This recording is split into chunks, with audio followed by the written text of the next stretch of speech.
इतिहास हमें वही बताता है जो विजेता लिखते हैं, लेकिन क्या हो अगर इतिहास खुद एक झूठ हो। आज जानेंगे रोम के एक ऐसे बादशाह की कहानी है जिसने रोम को हिलाकर रख दिया। आइए जानते हैं एम्पायर नंबर 07 में आगे की कहानी। रोम की सुबह हमेशा शोर से शुरू होती थी, लेकिन उस दिन पूरा शहर खामोश था।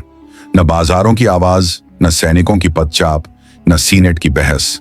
ऐसा लग रहा था जैसे पूरा रोम किसी सांस के रुकने का इंतजार कर रहा हो, और वजह सिर्फ एक थी, सम्राट गायब था।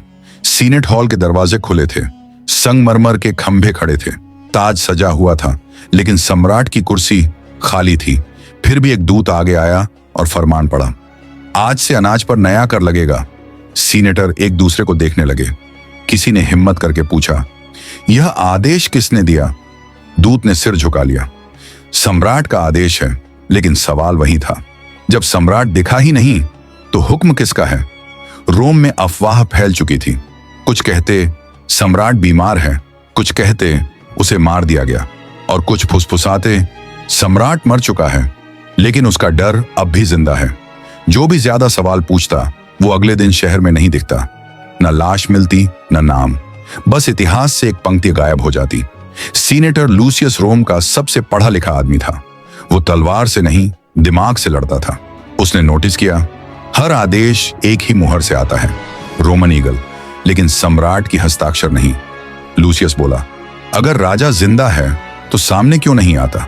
उसी रात उसे महल में बुलाया गया, अकेले। महल के गलियारे ठंडे थे, मशालें जल रही थीं, लेकिन कोई पहरेदार नहीं था।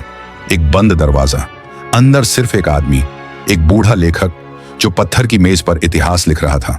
लूसियस चिल्लाया, सम्राट कहाँ है? लेखक मुस्कुराया, बोला, सम्राट अब इंसान नहीं रहा। लूसियस सन्न रह गया। लेखक ने सच बताया, सम्राट की मौत 3 साल पहले हो चुकी थी, लेकिन सीनेट डर गई थी। अगर रोम को पता चलता तो साम्राज्य टूट जाता।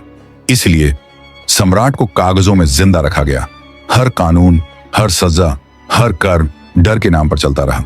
लेखक बोला, लोग राजा से नहीं डरते, वो नाम से डरते हैं। लूसियस समझ गया, रोम तलवार से नहीं, झूठ से चल रहा है।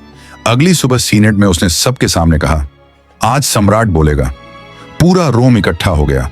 पर्दा उठा, एक खाली ताबूत, और उसके साथ सम्राट की मौत की असली तारीख। शहर सन्न, सीनेट कांप गई, रोम रोया, लेकिन आजाद हुआ।